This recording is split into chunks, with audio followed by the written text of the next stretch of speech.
이 불안한 시국 속에서 오히려 우리는 하나님을 더 의지할 때입니다. 아멘. 더 하나님을 바라볼 때입니다. 흔들렸던 시선이 있다면 이 위기 때 하나님을 분명하게 바라봅시다. 아멘. 십자가를 주목합시다. 아멘. 할렐루야. 아멘. 아멘. 아멘. 지금 우리 코로나로 대전 지역이 위기 속에 있습니다.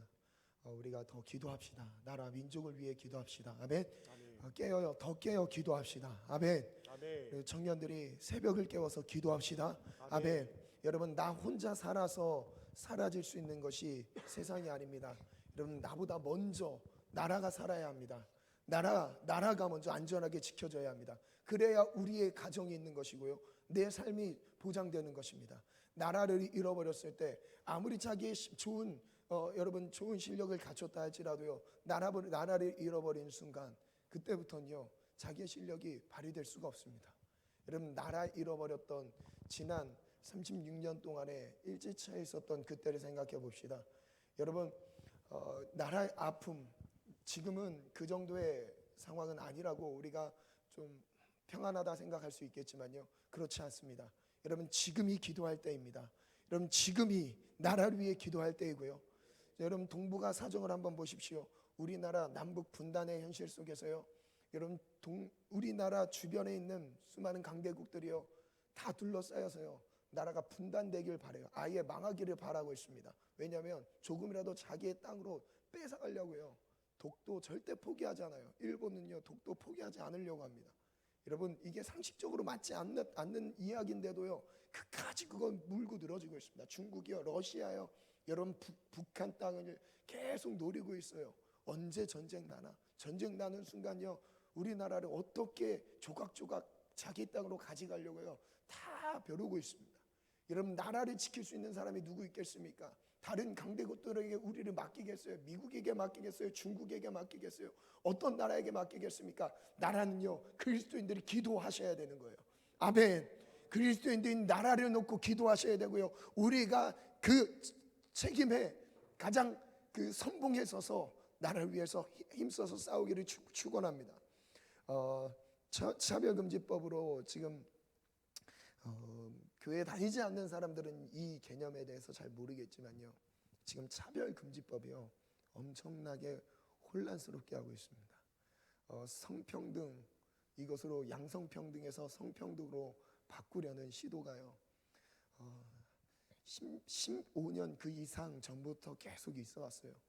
양성평등, 남자와 여자의 존재를 인정하고 그 안에서 남녀가 평등하다라는 법 조항을 이제 폐기하고 이제 성평등으로 바꾸려고 하죠. 이 성평등으로 바뀌는 순간요 남자와 여성 이 존엄성이 아니라 다른 각가지 한 50여 가지의 뭐 젠더 성향들을 계속 받아들이게 돼요. 그게 법으로 보호되고요, 법으로 사회적으로 보호받게 되는 거죠. 여러분, 이 소수 인권이 보호받는 것 같지만요 오히려 결국 낳는 결과가 있습니다. 그럼 창세기 1장 말씀 한번 띄워주실래요? 1장 27절에 1장 27절 28절에 보면 하나님이 창조하셨어요. 남자와 여자로 창조하셨어요. 여러분, 그 외에 성이 없습니다. 여러분, 남자와 여자밖에 없어요. 아멘. 여러분, 한번 읽겠습니다. 시작. 하나님이 자기 형상 곧 하나님의 형상대로 사람을 창조하시되 남자와 여자를 창조하시고. 여러분, 이 동성애든지 그 밖에 다른 성을 뭐 이 법적으로 보호해달라, 인정해달라는 이 주장은요 결국요 소수 인권을 존중해주는 뭐 그런 것처럼 그렇게 좋게 보이지만요 포장돼 있어요. 그러나 결국 무엇이죠? 하나님의 창조 질서에 대해서 배격하는 겁니다. 대적하는 거예요. 하나님이 나를 창조하지 않았다는 거예요. 내 성은 내가 결정한다는 거예요. 다른 부분, 죄악된 다른 세상적인 부분에서는 충분히 그러해 오다가 결국 마지막에 타협하는 것이 바로 이거예요. 인간의 창조마저도 하나님의 주권을 거부한다는 것이죠. 여러분, 남자와 여자 두 성밖에 존재하지 않습니다. 아멘. 그 다음 절 한번 읽겠습니다. 시작. 하나님이 그들에게 복을 주시며. 하나님이 그들에게 복을 주셨어요. 누구에게? 남자와 여자에게 복을 주셨어요. 하나님이 우리를 지으신 다음에 고통스럽게 고생하게 어렵게 살아가도록 버려두지 않으셨습니다. 우리를 지으신 이후에 우리를 복되게 하셨죠. 그 이유 읽어볼까요? 시작.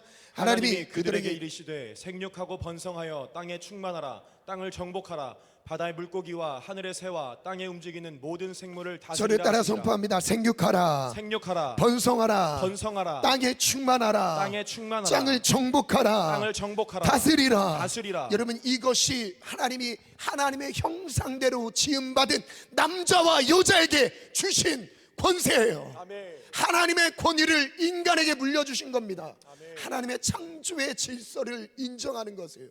그런데 말세가 되었을 때 나타나는 일들이 있어요. 로마서 1장 띄워주실래요? 여러분, 마지막 때가 되면, 이거 TV 좀 가운데로 옮겨줘요. 마지막 때가 되면 여러분, 많은 죄악들이 난무하지만 그 중에 마지막 세상 끝자락에 일어나는 죄악이 있어요.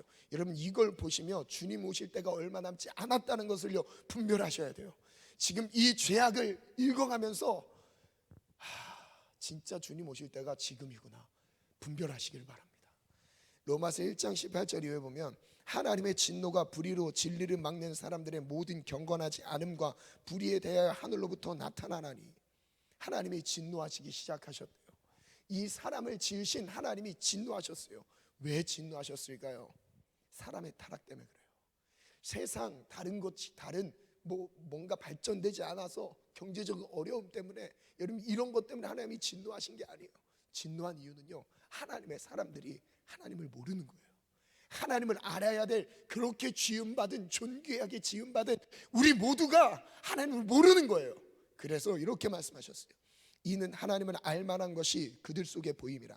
모든 사람에게 하나님을 알만한 것이 보였대요. 그래서 하나님께서 이를 그들에게 보이셨느니라. 하나님이 가르쳐 주셨어요. 하나님을 모두 다 하나님을 알 수 있도록 다 그 모든 우리를 지으시면서 그것을 가르쳐 주신 거예요. 왜요? 여러분, 밖에 나가 보세요. 자연 만물을 보십시오. 하나님을 인정하는 게 쉬울까요? 인정하지 않는 것이 쉬울까요? 만들어진 자연 질서, 여러분, 이것을 어떻게 형용할 수 있겠습니까? 이것은 인간이 절대 고안할 수 없는 수준의 신적 영역인 것입니다. 아멘. 우리 존재, 내 이성으로 이해가 습득이 안 된다고 안 받아들일 겁니까? 우주 밖의 일들은 어떻게 하실 겁니까? 내 코에 들어가는 호흡, 이것마저도 설명할 수 있겠어요? 머리카락, 손톱 자라나잖아요. 미세하게 조금씩 하나님이 움직이시지 않으면요, 그 어떤 것도 돌아가지 않습니다. 지구와 공정과 자전, 뭘로 설명하실 거예요? 누군가 돌리고 있지 않습니까? 저절로 돌아갈까요? 아닙니다. 하나님이에요. 아멘. 이 땅의 주인은 하나님입니다. 아멘. 하나님이에요. 아멘. 그래서 그 다음 이렇게 말씀하세요. 20절 읽습니다. 시작. 창세로부터 그의 보이지 아니하는 것들 곧 그의 영원하신 능력과 신성이 그가 만드신 만물에 분명히 보여 알려졌나니. 하나님이 만드신 모든 만물 안에 하나님을 알 수 있도록 하나님이 다 심어두셨어요. 하나님을 알 수 있도록 심어주셨대요. 그래서 이렇게 말씀하세요. 그의 영원하신 능력과 신성이 그가 만드신 만물에 분명히 보여 알려졌나니, 그러므로 그들이 핑계하지 못할지니라. 전 하나님 몰랐는데요, 여러분, 핑계할 수 없대요. 이게 자연 계시라고 합니다. 신학적인 용어로 자연 계시라고 하는데, 이 자연 계시는 모든 사람에게 하나님이 가르쳐 주신 거예요. 아멘.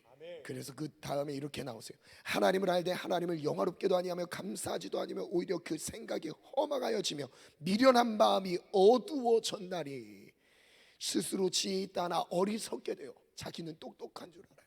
자기는 지혜롭다 생각해요. 그러나 하나님을 인정하지 않는 지식은요, 다 잘못된 지식이에요. 그 다음 이렇게 볼까요? 그 다음 23절. 썩어지지 아니하는 하나님의 영광을 썩어질 사람과 금수와 버러지 새와 짐승에 기어다니는 동물 모양 우상으로 바꾸었느니라. 하나님을 섬겨야 되고, 하나님이 나의 주관자 되시며 나의 창조자 되시는 것을, 나의 구원자 되시는 것을 인정하며 따라가야 돼. 우리가 지금 뭐하고 있대요? 금수와 버러지 형상들, 다른 신적 존재들을 인정한다고 하면서 우상들을 섬기고 있는 인간들의 우상숭배를 말씀하고 계신 거예요. 영적인 타락인 거죠. 하나님 외에 다른 것들을 섬기고 있는 모습들이요, 그게 우리 인간들의 모습인 거예요. 그리고 그 다음 절 볼까요? 24절부터 읽어볼까요? 시작. 그러므로 하나님께서 그들을 마음의 정욕대로 더러움에 내버려 두사 그들의 몸을 서로 욕되게 하게 하셨으니 이는 그들이 하나님의 진리를 거짓 것으로 바꾸어 피조물을 조물주보다 더 경배하고 섬김이라. 주는 곧 영원히 찬송할 이시로다. 아멘. 그 죄악 때문에 정욕대로 내버려 두사. 여러분 정말 비참한 것은요, 마지막 때가 됐을 때 정말 비참한 것은 정욕대로 살아가도록 내버려 둔 인생이 됐을 때는 비참한 겁니다. 정욕대로 하나님의 뜻대로 살아가야 될 인간이 하나님의 뜻을 거절하는 순간부터 하나님이 그들을 붙잡는 것을 놓으셨대요.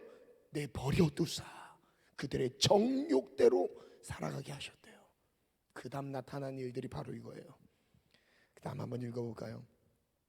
오늘 이 부분 나누려고 여기까지 읽었습니다. 26절 27절입니다 시작. 이 때문에 하나님께서 그들을 부끄러운 욕심에 내버려 두셨으니 곧 그들의 여자들도 순리대로 쓸 것을 바꾸어 영리로 쓰며. 이것은요 동성애를 말해요.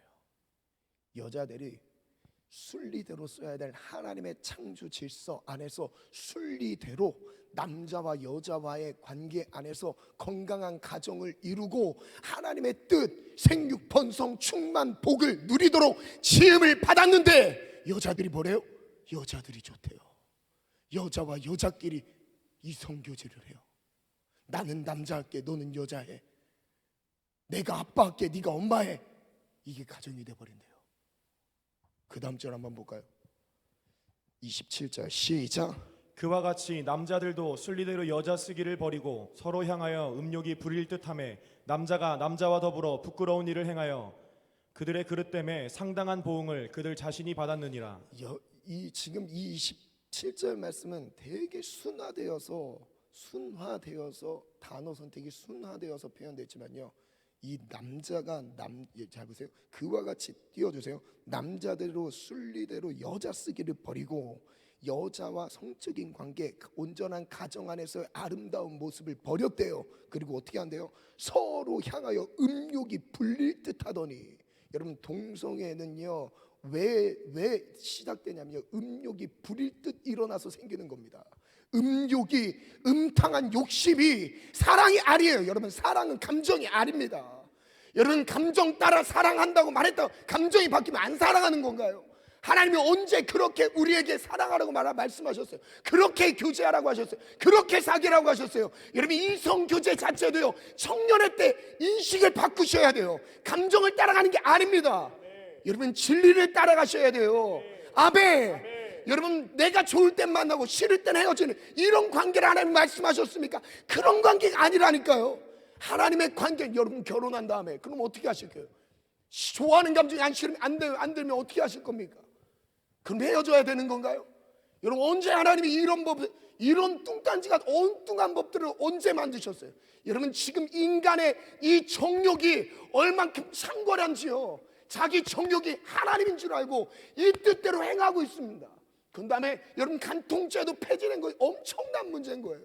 그래서 법적으로는 죄가 인정되지 않아요. 여러분 간통은 죄예요. 아멘. 저를 선포합니다. 간통은 죄다. 여러분 사람들이 죄가 아니라고 해도요 하나님 보셨을 때 죄인 거예요. 그게 바로 죄입니다. 여러분 지금 이 상황인 거예요. 남자들이 여자 쓰기를 버렸대요. 순리대로 여자 쓰기를 버리고 어떻게 됐다고 합니까? 서로를 향하여 음욕이 불릴 듯하며 남자가 남자와 더불어 부끄러운 일을 행하여. 이 부끄러운 일은 성적 관계입니다. 남자와 남자가 성적인 관계를. 여러분 이게요, 지금 우리 대한민국에서 차별금지법 반대하자 영성평등이다, 성평등이 아니라 주장하는데 여러분 다른 나라는 다 통과됐어요. 거의 다 통과됐습니다. 통과되지 이 법이 허용되지 않는 나라 아랍권은요 일부 다처제죠. 일부 다처제. 여러분 거기도 하나님의 뜻이 아니에요. 여러분 하나님의 뜻은 남자와 여자가 하나 되는 겁니다. 한 가정을 아름답게 이루는 거예요. 절대 우리 감정이 아닙니다. 무엇이냐? 하나님의 진리 말씀 위에 쓰는 거예요. 그래서 변치 않는 진리의 말씀 위에 세워진 가정, 세워진 만남이 변하지 않는 하나님의 뜻을 이뤄가는 거예요. 여러분 우리 감정은 늘 변해요. 하루에도 수십 번 변하는데 우리 감정을 절대 믿을 수 없는 거예요. 그래서 우리는 진리만 따라갑니다. 아멘. 저를 따라 선포합니다. 나는 진리의 사람이다. 진리 위에서 살아가리라. 여러분, 법이 아무리 올라와서 통과돼, 여러분 지금 이것을 계속 막았어야 됩니다. 여러분, 앞장서서 목소리 내는 사람만 내는 게 아니에요. 여러분, 앞장서서 목소리 낼 자신이 없으면요, 관심 거기까지 없으면요, 그렇게까지 시간 소모하면서 그렇게까지 할 용기나 이런 게 없으면 여러분 같이 동참은 하셔야 돼요. 침묵하는 건요, 인정하는 거예요. 침묵하는 그 자체가 인정하는 겁니다. 아, 그래, 그럴 수도 있지. 아니에요. 여러분, 목소리를 내셔야 돼요. 목소리를 내셔야 돼요. 그래서 이렇게 말씀하세요. 부끄러운 일을 행하게 하여 그들의 그릇 때문에 상당한 보응을 그들 자신이 받았느니라. 우리 목자들에게 전합니다. 목원들에게 지금 그 담임 목사님께서 말씀하신 그 제가 주중에 올렸던 새 주소 있죠. 3가지 주소 다 보내주세요. 국민청원이든지. 여러분, 지금 우리가 하나 돼서 목소리를 내야 됩니다. 목자들은 지금 빨리 보내주세요. 그래서 여러분 그거 서명하시기 바랍니다. 안 된다고 서명하세요. 여러분, 만약에 여러분이 어른이 됐을 때 나는 문제가 없다고 생각했어요. 근데 내 어른이 되었을 때 내 자녀가 결혼한다고 데려왔는데 아들이 남자를 데려와서 결혼한다고 해봐요. 여러분, 그거 못 막습니다. 소수 인권이라 못 막아요.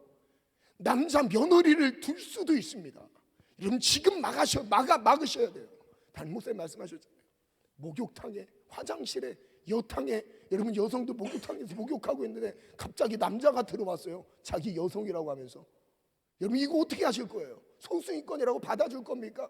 여러분, 이게 법이 통과되는 순간이요, 나라가 쑥대밭 질서 자체가 무너집니다. 하나님의 창조 질서가 무너지는 거예요. 그래서 전통 가정을 무너뜨리는 드라마들이 계속 상영되고 있어요. 불륜부터 시작해서요, 전통적인 하나님이 원하시는 그 뜻 위에 서여져 있는 가정이 전통 가정이라고 새로운 가정의 문화를 도입해야 된다고 해서요, 지금 암암리에 계속 드라마 이런 것들로 매스컴 통해서 계속 주입하고 있습니다. 그래도 되는 걸로 그 안에 사랑이라는 감정을 가지고요 끌어와. 여러분, 분별하셔야 돼요. 아멘. 분별하셔야 돼요. 분별하셔야 돼요. 남자와 여자는 이혼 절대 없습니다. 평생 가야 돼요. 아멘.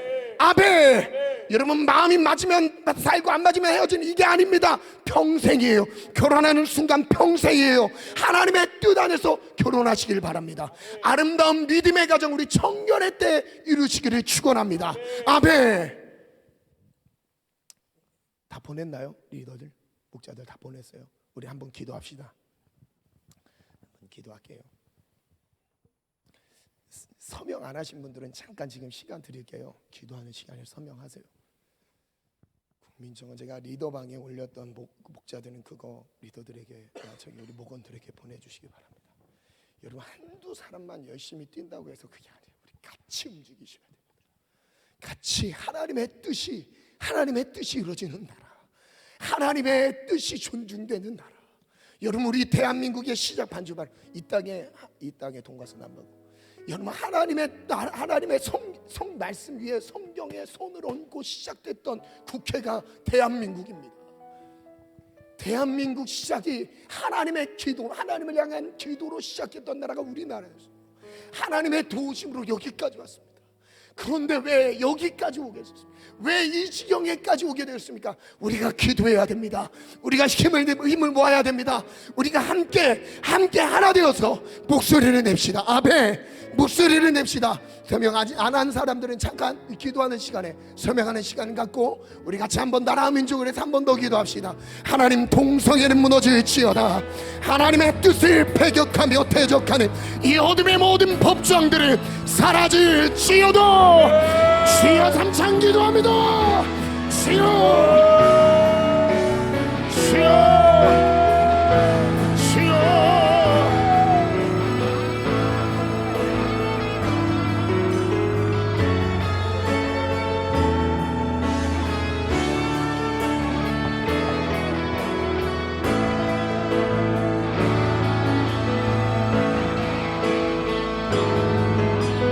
하나님, 우리나라가 하나님의 뜻대로 세워지기를 원합니다.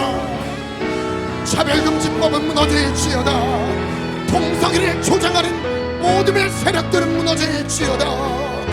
소수인권을 존중한다는 민영화를 하나님의 뜻을 배격하며 하나님의 창조 질서를 대적하는 모든 어둠의 세력들은 무너질지어다. 아버지여, 주여,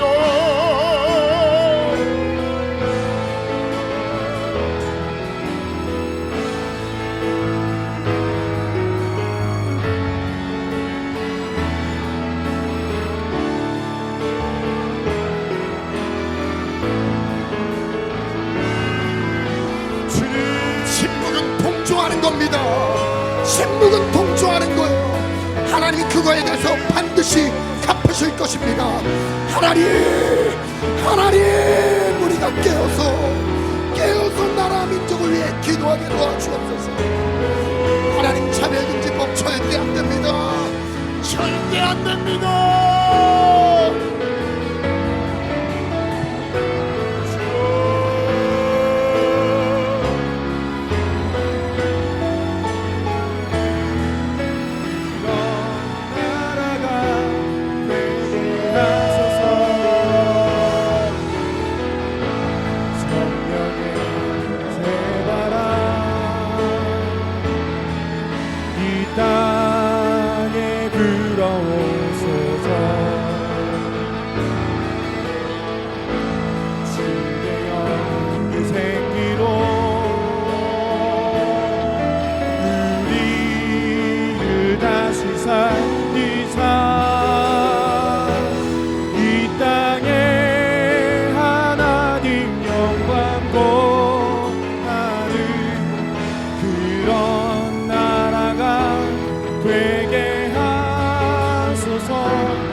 십자가의 피로 우리에게 지금도 기회를 주고 계심을 감사합니다.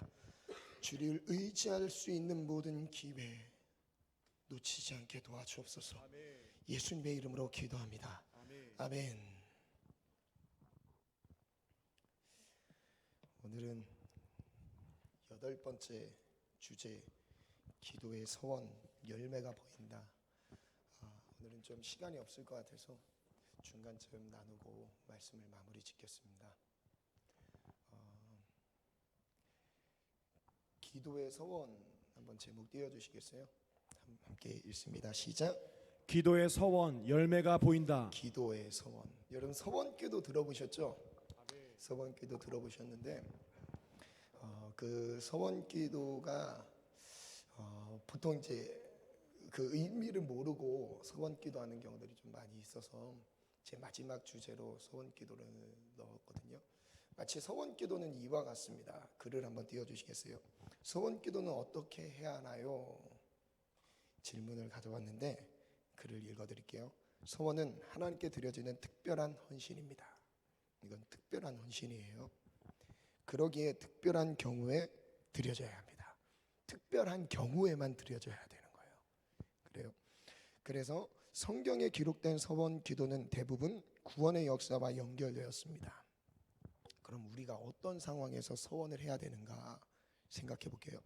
하나님은 서원하여 드려진 사람을 사용하셔서 그 시대의 구원자 또는 선지자로서의 사명을 감당하게 하시며 민족과 나라를 위기에서 구원하셨습니다.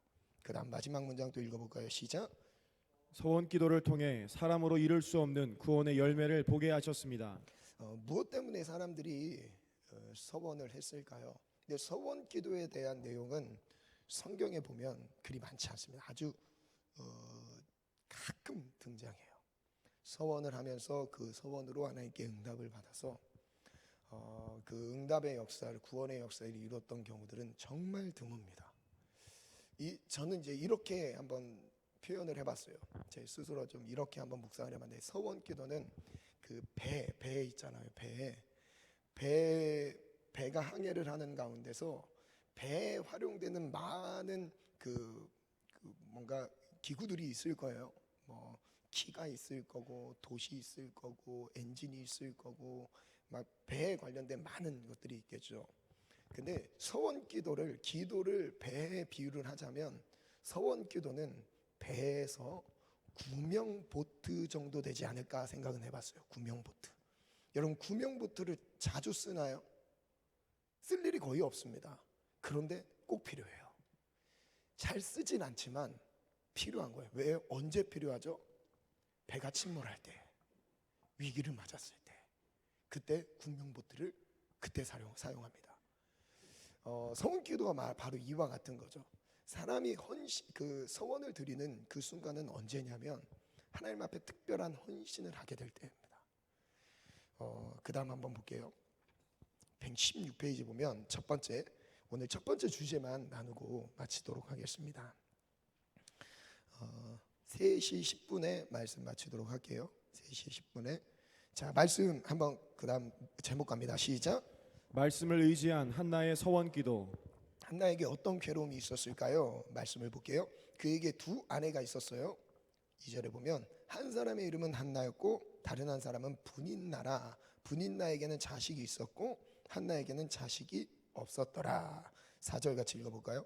제가 읽을게요. 엘가나가 제사를 드리는 날에는 제물의 분깃을 그의 아내 분인나와 그의 모든 자녀에게 주고 한나에게는 갑절을 줬어요. 갑절을 줬죠. 이는 그를 사랑함이라. 남편이 한나에게는 더 많은 것을 줬어요. 그러나 여호와께서 그에게 임신하지 못하게 하시니. 누가 임신하지 못하게 했다고요? 여호와께서 한나의 길을 막으신 거예요. 한나의 삶에 정말 이 자녀를 낳았을 때 아들을 낳는다. 이 문화는 고대 근동에서는요, 하나님의 축복을 받은 사람들이 자녀를 낳는 거예요. 그래서 자녀를 많이 가졌다. 지금 우리나라의 문화와는 좀 다르죠. 자녀를 많이 가졌다. 그래서 야곱이 12명의 아들을 낳았을 때 그것이 엄청난 복이었던 것입니다. 이해가 되시죠? 그렇게 한번 이해를 해볼게요. 6절에 보면 한번 읽습니다. 시작. 여호와께서 그에게 임신하지 못하게 하심으로 그의 적수인 분인나가 그를 심히 격분하게 하여 괴롭게 하더라. 매년 한나가 여호와의 집에 올라갈 때마다 남편이 그같이 하매 분인나가 그를 격분시킴으로 그가 울고 먹지 아니하니 그의 남편 엘가나가 그에게 이르되 한나여 어찌하여 울며 어찌하여 먹지 아니하냐 어찌하여 그대의 마음이 슬프냐 내가 그대에게 10 아들보다 낫지 아니하냐. 질문 가볼게요. 엘가나의 두 아내 한나와 분인나에게 어떤 차이가 있죠? 분인나는 자식이 있고 한나는 자식이 없죠.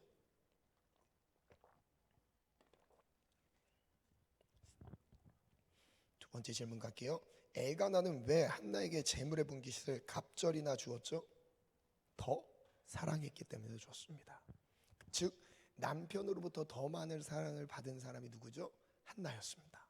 그런데 한나는 왜 임신하지 못했나요? 별표를 하세요. 이 질문은 정말 중요한 질문입니다. 이유는 뭐예요? 여호와께서 임신하지 못하게 하셨다. 즉 하나님이 의도적으로 한나의 행복을 막은 겁니다. 여러분 이럴 수 있다고 생각하죠? 당연히 이런 일이 있을 수 있습니다. 여러분 우리의 건강, 여러분 우리의 앞날의 문제, 여러분 모든 것이 누구에게 달려 있어요? 하나님께 달려 있습니다. 저를 따라 고백해 볼게요. 하나님이 막으시면 내 인생의 축복이 막힐 수도 있습니다. 하나님이 의도적으로 한나의 인생을 막으셨던 거예요. 다른 사람은 다 대충 살아도 잘 되는데 굳이 자기 인생만 막히는 거예요. 이게 바로 한나였습니다. 그래서 그 다음 분인나는 한나에게 어떻게 행했죠? 분인나는 한나를 어떻게 했냐? 심히 격분하게 하여 괴롭게 했습니다. 분인나가 한나를 계속 괴롭힙니다. 넌 아들도 못 낳냐? 너는 저주받은 거 아니야? 이러면서 그죠? 이 분인나가 한나를 그렇게 조롱합니다. 그래서 한나는 격분했겠죠. 무엇 때문에 격분했을까요? 아들 낳지 못하는 그 이유로 분인나에게 조롱을 당하는 그게 격분할 만한 그 이유였던 거예요. 한나의 입장을 한번 생각해 보세요. 그 다음 한번 볼게요. 한나는 왜 울고 먹지 않았을까요? 분인나가 격분시켜서 그랬죠. 그 다음 질문 볼게요. 내가 그대들에게 10아들보다 낫지 아니하냐는 의미는 무엇이죠? 아들이 없어서 지금 남편의 사랑이 있지 않느냐. 지금 엘가나가 그 얘기를 야, 아들 못 낳아도 내가 진짜 너를 사랑하는데 왜 이 사랑에 충족하지 못하냐. 엘가나가 계속 달래주는 거였습니다. 즉 이거예요. 남편 엘가나는 한나를 지극히 사랑했던 거예요. 1번 볼게요. 엘가나는 분인나보다 한나를 더 사랑했습니다. 1번 엘가나는 분인나보다 한나를 더 사랑했어요. 그리고 두 번째, 한나에게는 자식이 없었더라. 그녀가 없는 괴로움은 무엇으로 채울 수 없었어요. 자녀가 없는 이 괴로움은 무엇으로도 채울 수 없었던 거예요. 아무리 남편이 사랑을 해주고 막 달래주고 위로해주고 해도 이 자녀 없는 서름에 대한 것은 어떻게 풀 수가 없었던 거예요. 3번 분인나가 심히 격분하게 하여, 이걸 봤을 때 분인나는 한나를 만날 때마다 격분시켜서 괴롭게 했습니다. 공격이 있었던 거예요. 하나님이 이 공격을 허용하고 계신 거예요. 4번 여호와께서 임신하지 못하게 하셨죠. 한번 읽어볼까요? 시작. 그러나 이 모든 괴로움의 근원은 하나님으로부터 왔던 것입니다. 괴로움의 근원은 어디서부터 시작된 거래요? 한나의 괴로움은 하나님이 그것을 막았기 때문에 시작된 거였어요. 그죠? 자, 정말 중요한 부분이에요. 5번은 별표를 한번 하세요. 한번 읽습니다. 시작. 한나는 하나님으로부터 받는 사랑이 느껴지지 않아 괴로웠습니다. 한나는 아들이 없어서 괴로운 것도 맞지만 다른 한편으로 보면 아들을 주시지 않는 이 상황이 너무 괴로운 겁니다. 너무 괴로운 거예요. 그다음 한번 문장인데요. 한번 읽어볼게요. 시작. 한나의 임신은 하나님이 막으셨습니다. 하나님은 한나를 큰 괴로움으로 몰아가셨습니다. 기도할 수밖에 없는 상황으로 몰아가셨던 것입니다. 여러분, 이 상황으로 지금 한나를 몰아가고 계신 거예요. 어떤 사람은 뭐 크게 뭐 잘못도 안 한, 잘못도 막 많은 죄를 저지르면서도 자녀를 잘 낳고 인생이 잘 풀리고 하는데, 한나는 하나님 앞에서 어쩌면 괜찮은 사람이었어요. 그런데 지금 인생에 풀리지 않는 이 문제 앞에 놓여져 있었던 거예요. 하나님이 계속 몰고 가세요. 어디로요? 기도할 수밖에 없는 상황으로 몰고 가십니다.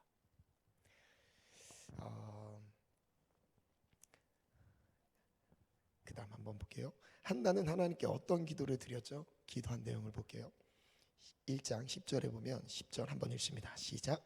한나가 마음이 괴로워서 여호와께 기도하고 통곡하며 11절. 서원하여 이르되 만군의 여호와여, 만일 주의 여종의 고통을 돌보시고 나를 기억하사 주의 여종을 잊지 아니하시고 주의 여종에게 아들을 주시면 내가 그의 평생에 그를 여호와께 드리고 삭도를 그의 머리에 대지 아니하겠나이다. 한나가 여기서 무엇을 하냐면 서원 기도를 합니다. 여러분, 서원 기도는 절대 가벼운 게 아닙니다. 막 하시면 안 돼요. 아시죠? 네. 그 다음 질문 볼게요. 한나는 어떤 마음으로 기도했죠? 괴로움이었어요. 괴로움.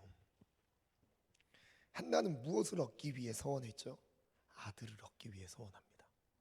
그 다음 한나에게 아들을 주시는 것은 어떤 의미였죠? 이것은 하나님의 위로였어요. 아들 자체가 중요하다고 생각할 수 있겠지만 지금 사실 한나에게는 아들 자체가 중요한 게 아니라 지금 하나님이 자기를 돌아보지 않고 있다는 것 때문에 슬픈 겁니다.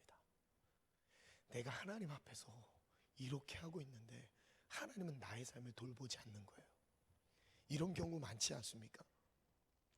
그 다음 한나는 무엇을 서원하죠? 나실인의 소원을 드립니다. 이게 무엇이냐? 이 아들을 낳았을 때 그 아들을 평생 하나님께 드린다는 고백이에요. 이 평생 드린다는 고백은 바로 이와 같아요. 그 아들의 머리에 삭도를 대지 않겠습니다요. 머리를 칼로 가위로 자르지 않겠다는 거예요. 왜 나실인으로 구별했다라는 것은 하나님께 이 아들을 드린다는 고백인데, 이 고백은 바로 그와 같아요. 머리카락 하나도 사람이 다루지 않는다는 거예요. 쉽게 만질 수 있는 이 머리카락 하나도 사람이 자르지 않는다는 거예요. 누구에게 맡긴 거예요? 하나님께 맡긴 거예요. 그래서 그 머리에 삭도를 되지 않았던 거예요. 그 생각나는 사사 있지 않습니까? 삼손. 머리카락에 힘이 있었던 게 아니라 하나님은 나시린으로 헌신된 그것을 받으시고 하나님이 힘을 주셨던 거였어요. 머리카락을 잘랐을 때 힘이 끊어지죠. 뭐예요? 사역으로서 사명 감당하는 것에서 제외됐던 겁니다. 하나님은 거룩한 사람들을 들어 쓰시는 거죠. 그것의 하나의 표현으로 머리에 삭도를 내지 않았던 거예요. 그래서 볼게요. 한나의 서원 기도는 무엇을 의미하죠? 그 다음 볼게요. 말씀의 율법 안에 율법에 기초한 서원이었는데요. 민수기 6장에 보면 이스라엘 자손에게 전하여 그들에게 이르되 남자나 여자가 특별한 서원 곧 나시린의 서원을 하고 자기 몸을 구별하여 여호와께 드리려고 하면 나시린으로 하나님께 드려진 사람이면 이렇게 하래요. 5절 읽습니다. 시작. 그 서원을 하고 구별하는 모든 날 동안은 삭도를 절대로 그의 머리에 대지 말 것이라. 자기 몸을 구별하여 여호와께 드리는 날이 차기까지 그는 거룩한즉 그의 머리털을 길게 자라게 할 것이며 자기 몸을 구별하는 모든 날 동안 그는 여호와께 거룩한 자니라. 질문 볼게요. 특별한 서원 나시린의 서원은 무엇을 의미하죠? 구별됨이에요. 구별됨. 여러분 건강한 서원은요 감정적인 서원이 아닙니다. 무엇이냐면요 말씀 위에서 구별된 삶으로 헌신을 해요. 구별된 하나님 제가 하나님께서 이것을 응답하시면 제가 이걸 할게요. 이 할게요라는 말이 거룩한 삶으로 구별되는 헌신이에요. 건강한 서원 기도죠. 그러니까 조건부로 이거 주시면 제가 이거 하겠습니다. 이런 정도가 아니라 하나님 앞에서 그 서원 기도가 건강하게 드려졌을 땐 결과적으로 우리의 삶이 거룩함으로 구별되는 겁니다. 아멘. 그래서 삭도를 절대로 그의 머리에 대지 말라. 어떤 의미죠? 몸을 구별하여 드리는 거예요. 이 몸이 하나님 것이라는 거죠. 내 몸이 하나님 것이라는 거예요. 그리고 내 자녀가 한나에게 있어서는 사무엘이 하나님의 것이라는 거예요. 즉 전적으로 하나님만 의존하는 마음입니다. 하나님께 전적으로 드려진 거 의존하는 마음. 그 다음 질문 볼게요. 자기 몸을 왜 구별해야 했죠? 구별해야 되는 이유. 여호와께 거룩한 자니라. 이것은 구별하는 모든 날 동안 그게 무엇이냐면 사명과 연결되어 있는 날이에요. 사명과 연결되어 있는 것. 그래서 저는 이렇게 한번 정리를 해봤어요. 하나님은 거룩하시다. 저를 따라해볼까요? 하나님은 거룩하시다. 하나님은 거룩하시다. 하나님의 일도 거룩하다. 하나님의 일도 거룩하다. 하나님의 일을 감당하는 사람도 거룩해야 한다. 하나님의 일을 감당하는 사람도 거룩해야 한다. 이게 중요한 거예요. 그래서 너희가 하나님의 성전인 것과 너희 안에 계신 성령이 계신 줄 알지 못하느냐. 너희는 너희 자신의 것이 아니라 값으로 산 것이 되었으니 그런즉 너희 몸으로 하나님께 영광을 돌리라. 여러분 우리는요 다 나시린인 거예요. 여러분 우리가 예수 그리스도의 보혈로 구원을 받았다면요 이 몸은 내게 아닌 거예요. 누구 거예요? 하나님 거예요. 그래서 정리를 해볼게요. 1. 말씀을 의지한 서원 기도 볼게요. 한나의 서원 기도는 율법 즉 하나님의 말씀을 의지하여 드렸습니다. 서원은 하나님께 특별한 헌신을 약속하는 기도입니다. 다음 2. 나시린의 서원 함께 읽습니다. 시작. 나시린이란 구별된 자, 즉 하나님께 구별된 몸으로 드렸다는 의미입니다. 한나는 자신을 돌보시고 아들을 주신다면 그 아들을 하나님께 온전히 드리겠다는 서원을 드립니다. 이 서원을 드렸죠. 그 다음 질문 볼게요. 한나는 어떻게 서원을 갚게 되죠? 어떻게 그 서원 기도를 드렸을 때 어떻게 됐나? 19절 볼게요. 그들이 아침에 일찍이 일어나 여호와 앞에 경배하고 돌아가 라마의 자기 집에 이르니라. 엘가나가 그의 아내 한나와 동침하매 여호와께서 그를 생각하신지라. 이때부터 뭔가 반전되기 시작합니다. 그 다음 20절 읽을게요. 시작.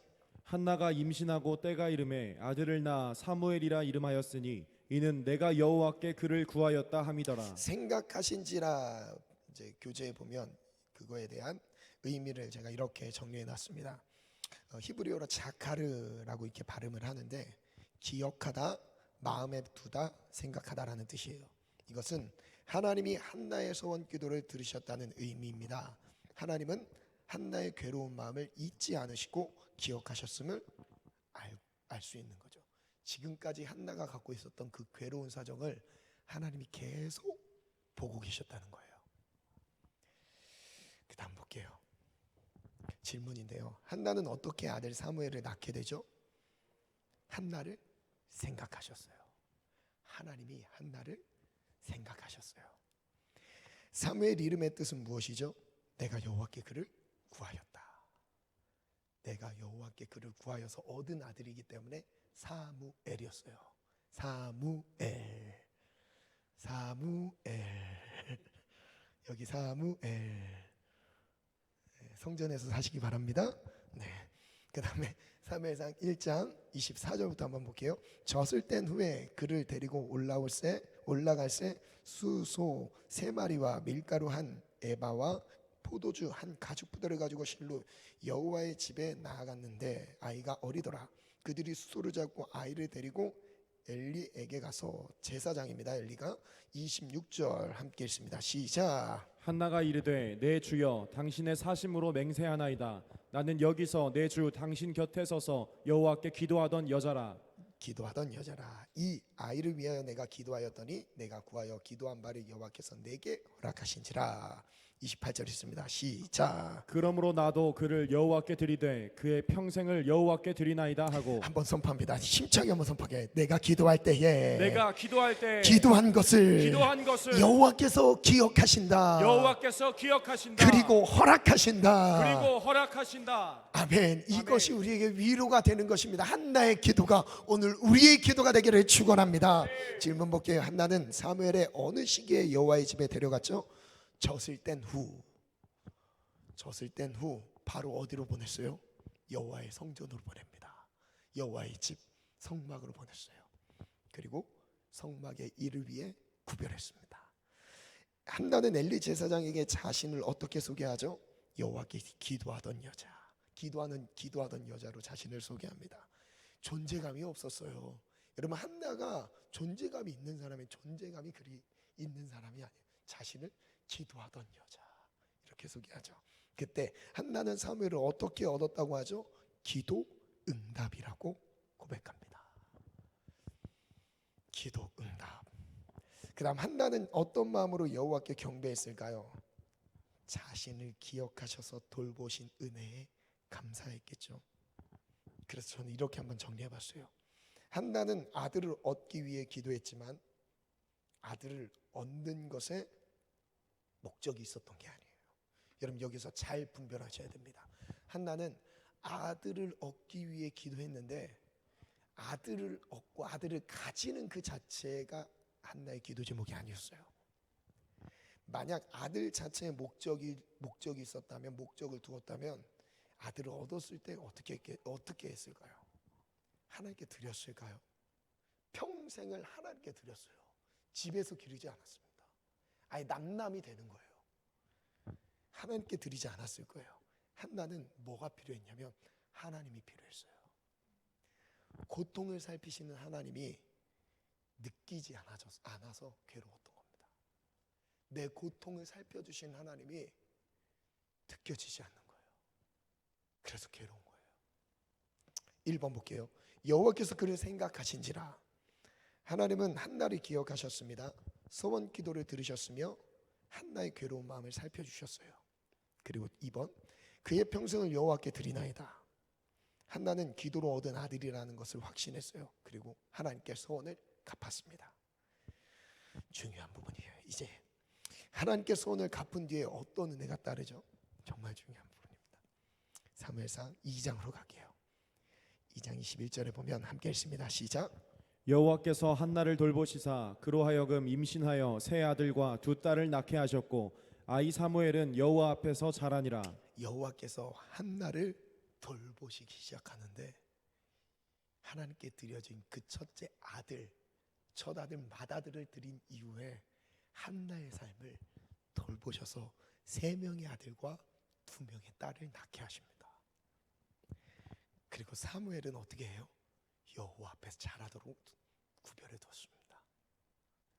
그리고 3장 볼게요. 19절 사무엘이 자라매 여호와께서 그와 함께 계셔서 그의 말이 하나도 땅에 떨어지지 않게 하시니 단에서부터 부엘세바까지 온 이스라엘이 사무엘은 여호와의 선지자로 세우심을 입은 줄을 알았더라. 함께 읽습니다. 21절 시작. 여호와께서 실로에서 다시 나타나시되 여호와께서 실로에서 여호와의 말씀으로 사무엘에게 자기를 나타내시니라. 질문을 보겠습니다. 여호와께서 한나를 돌보셔서 어떤 은혜가 따랐죠? 세 아들과 두 딸을 낳게 하셨어요. 그 다음 질문 볼게요. 사무엘은 어떻게 자라죠? 여호와 앞에서 자랍니다.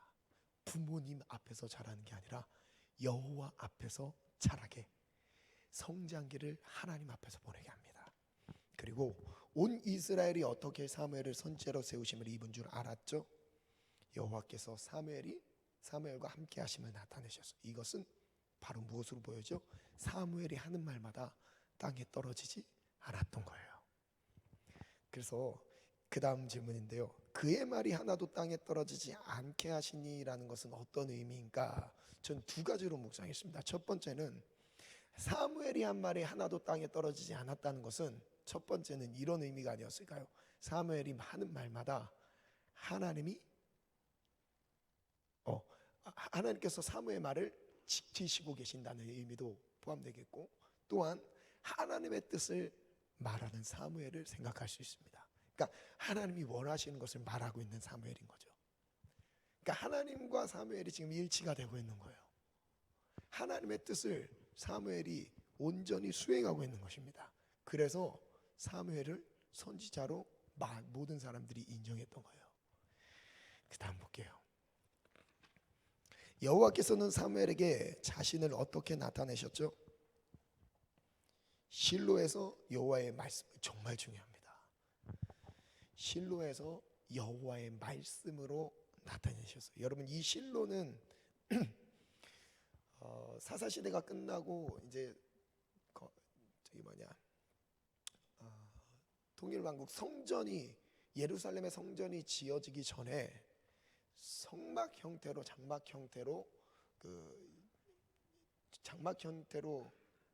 하나님을 섬기는 장소로 구별된 곳이 어디였냐면 실로라는 지역이었습니다. 근데 이 실로라는 지역에 여호와의 말씀으로 임하셨던 거예요. 즉 지금으로 말하면 성전에서 하나님의 말씀이 임했던 겁니다. 자, 마지막 볼게요. 하나님은 한나의 소원을 받은 후에 한나를 돌보셨습니다. 그리고 더 많은 태의 열매를 맺게 하셨죠. 그리고 두 번째, 서원 기도로 드려진 사무엘은 하나님이 함께 하시는 선지자로 인정받게 하셨습니다.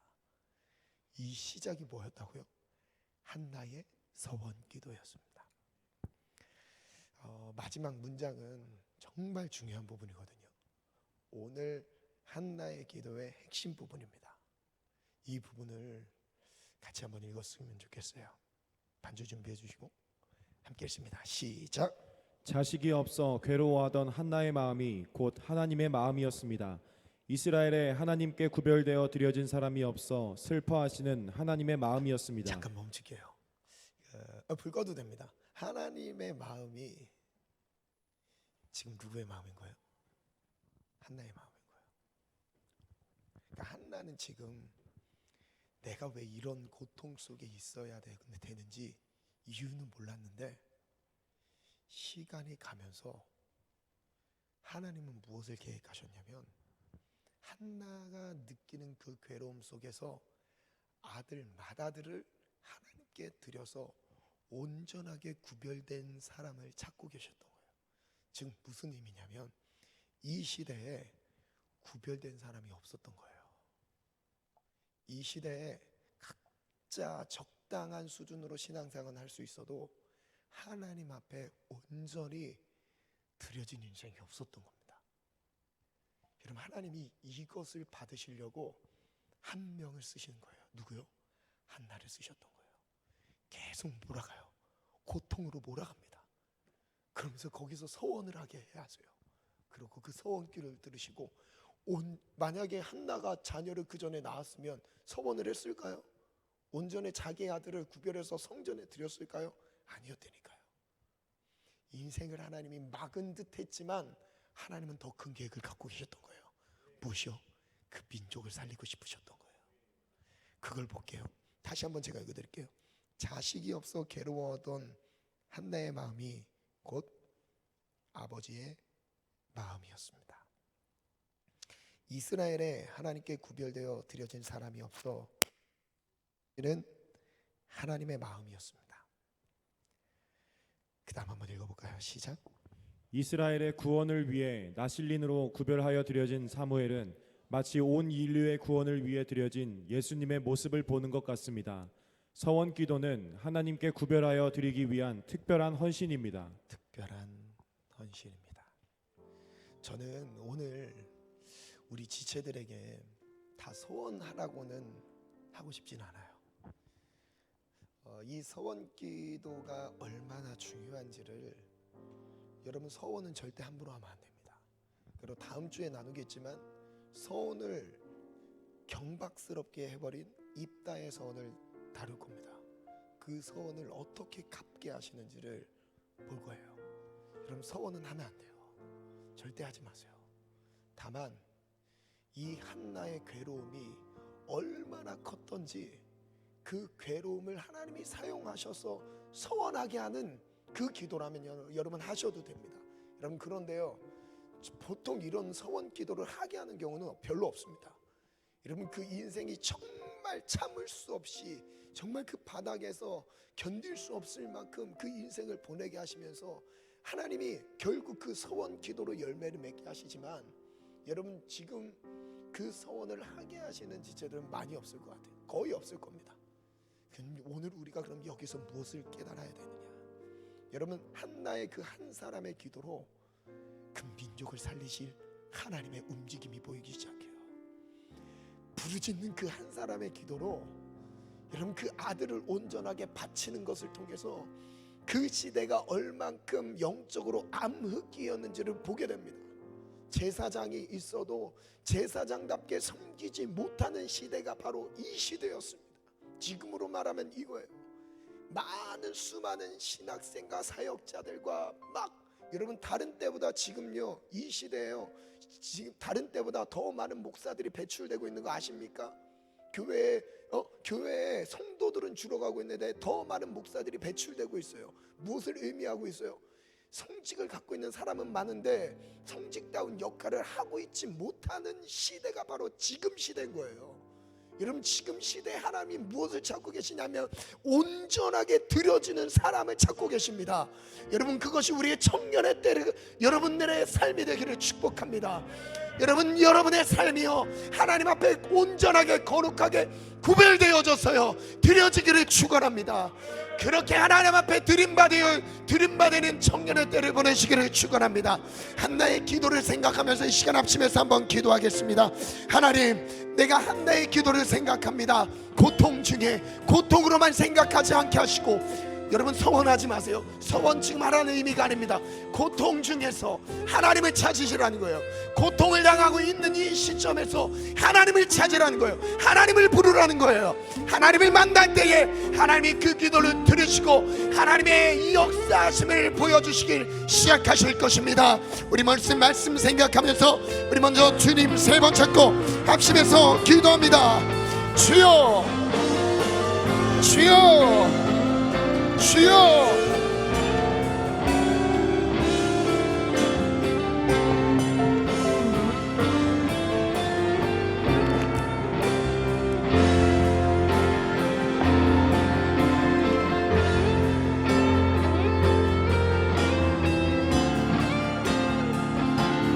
한나의 기도를 생각합시다. 한나의 기도를 생각합시다. 여러분, 괴로우십니까? 하나님은 그 괴로움을 들어서 나를 기도하게 할 것이고, 나의 기도를 들어 하나님의 역사를 보게 하실 것입니다. 괴로울 때 기도해야 합니다. 괴로울 때 기도합니다. 하나님 아버지,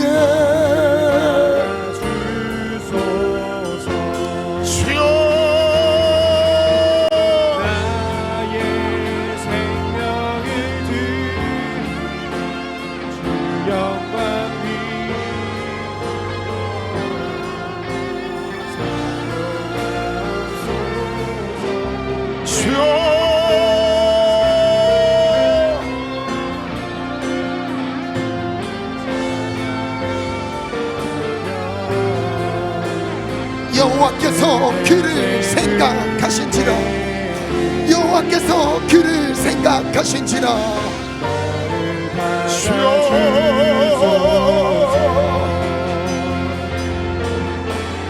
나의 생명을 드리니 주 영광 위하여 사용하옵소서. 내가 사는 날 동안에 주를 찬양하며 주를 제물 되리. 나를 받아주소서.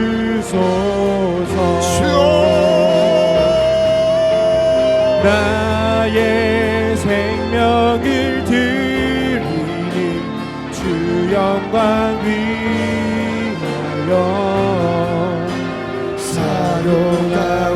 사용하옵소서. 내가 사는 날 동안에 주를 찬양하며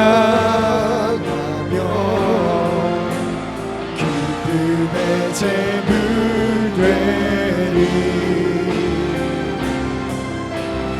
나를 받아주소서. 두 가지 기도 제목을 드리겠습니다. 두 가지 기도 제목 중 마음에 감동이 있으시는 분들은 자리에서 일어나서 하나님 앞에 서서 기도하도록 하겠습니다. 괴로울 때 주님의 얼굴 보라. 첫 번째 기도 제목입니다. 하나님, 너무 괴롭습니다. 너무 답답합니다.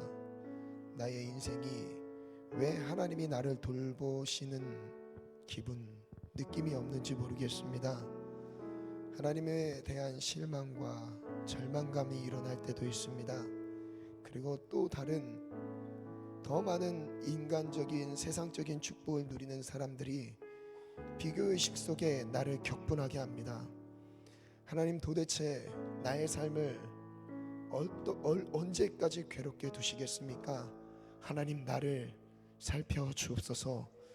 하나님, 나를 살펴주옵소서. 여호와께서 그를 임신하지 못하게 하셨습니다. 그의 괴로움의 근원은 하나님이셨습니다. 하나님은 괴로움 당하는 걸 바라셨던 것이 아니라 그 괴로움이 쌓이고 쌓여 결국 그 괴로움으로 하나님 앞에 엎드리길 바라셨던 거였습니다. 기도하길 바라셨던 거였습니다. 한나가 기도하고 통곡할 때 하나님은 여호와께서 그를 생각하신지라. 하나님, 나를 한번 생각해 주옵소서.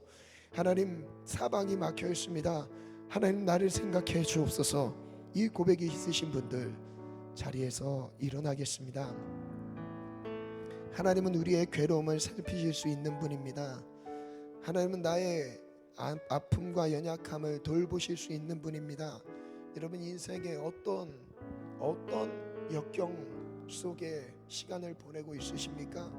여러분, 지금이 기도할 때라는 거, 지금이 하나님의 이름을 부를 때라는 거 잊지 마시기 바랍니다.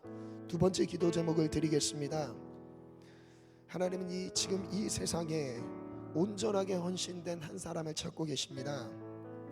한 사람을 하나님 앞에 온전하게 헌신된 한 사람, 그 한 사람을 통해 이 세대를 깨우길 바라고 계십니다. 하나님, 제가 그 한 사람이 되길 원합니다. 지금 하나님 앞에 나의 모든 것을 드리겠습니다. 헌신합니다. 하나님, 엎드립니다. 주님, 나를 사용하여 주옵소서. 결단이 있으신 분들 자리에서 일어나겠습니다. 구별된 한 사람을 지금 찾고 계십니다. 어둡다, 위험하다, 두려운 시대 속에, 죄가 창궐하고 있는 이 시대 속에 거룩하게 깨어있는 한 사람을 지금 찾고 계십니다. 하나님, 오늘 지금 우리를 부르고 계십니다. 이 말씀 생각하면서 각자의 결단 하나님께 올려드리면서 말씀 의지하여서 하나님 앞에 나갑시다. 우리 다 같이 주님 세 번 듣고 기도합니다. 주여, 주여, 주여.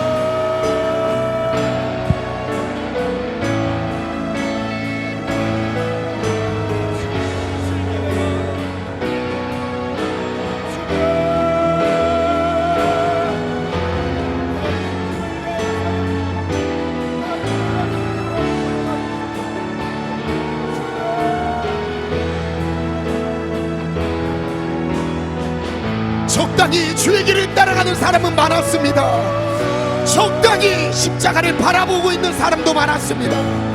적당히 예수님의 이름을 부르는 사람도 많았습니다. 그러나 하나님은 지금 온전히 헌신된 사람을 찾고 계십니다. 온전히 주의 십자가의 길을 따르는 귀한 사람을 찾고 계십니다. 하나님, 바로 내 삶이 드려지기를 원합니다. 드려지기를 원합니다. 주님, 나를 주의 복음의 도구로 사용하여 주옵소서. 우리의 괴로움을 넘어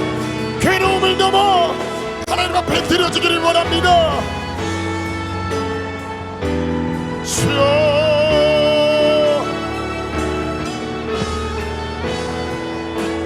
괴롭다면 오늘 그 괴로움으로 하나님을 부릅시다.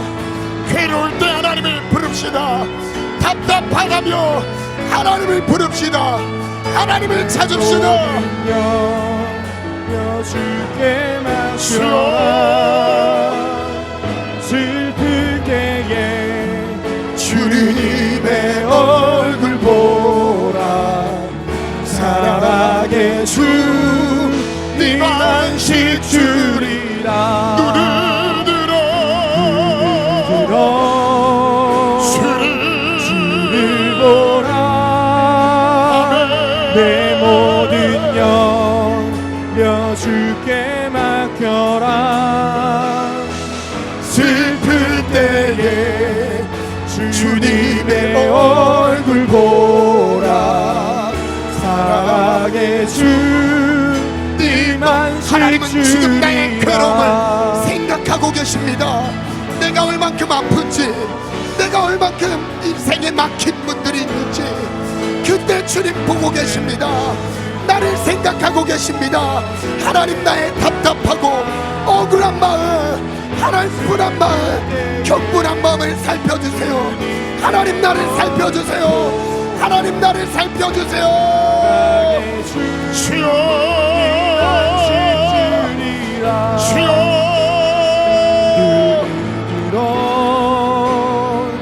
주를 보라. 내 모든 영려 주께 맡겨라.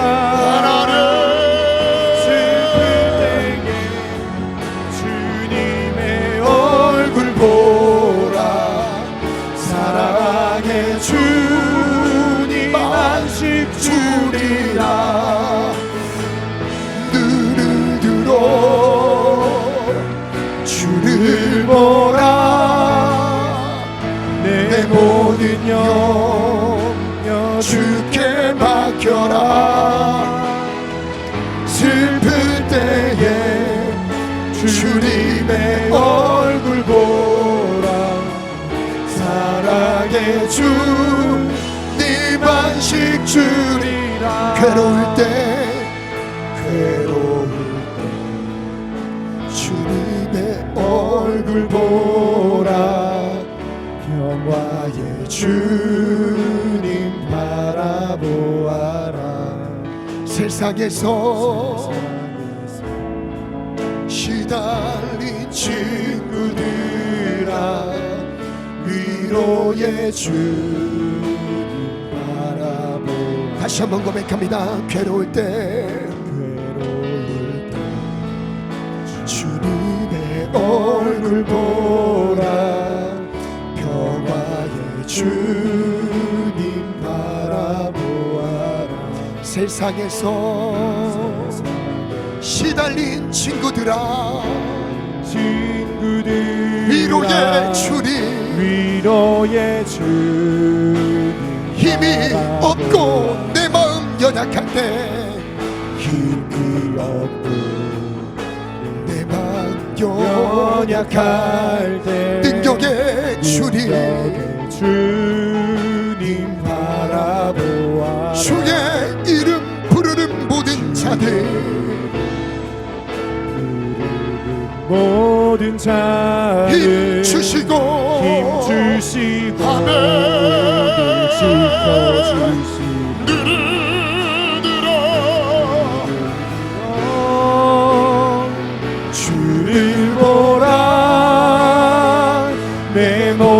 염려 주께 맡겨라. 슬플 때에 주님의 얼굴 보라. 사랑의 주 네 안식 주리라.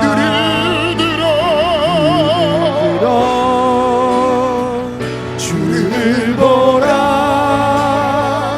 내 모든 염려 주께 맡겨라.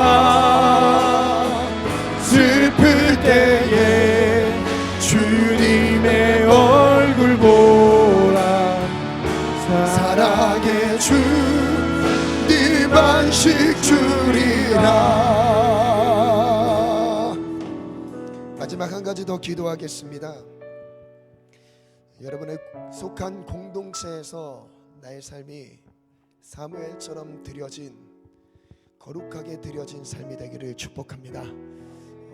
가장 작게는 우리 가정에서 나의 삶이 구별된, 하나님께 구별되어 바쳐진 삶으로 가정에서의 삶을 살아내게 도와주옵소서. 여러분, 일터에서, 사업장에서, 모든 관계 안에서 하나님, 내가 하나님께 드려진 사람답게 살아가는 삶의 예배자가 되게 도와주옵소서. 아멘. 그리고 또한 정말 중요합니다. 한국 교회 위에, 여러분, 이 나라, 이 민족 위에 하나님 그리스도인들이 찾고 계십니다. 세상에 빛을 나타낼 수 있는 사람들이 찾고 계십니다. 세상 사람들과 다른 삶을 살아가고 있는 하나님의 사람으로서의 삶을 살아가는 영향력 있는 사람들을 찾고 계십니다. 하나님, 바로 내가 되겠습니다. 나의 삶을 하나님께 드립니다. 주님 받아 주옵소서. 나의 삶을 사용하여 주옵소서. 우리 두 손 높이 들고 주여 답장 통성으로 기도합니다. 주여.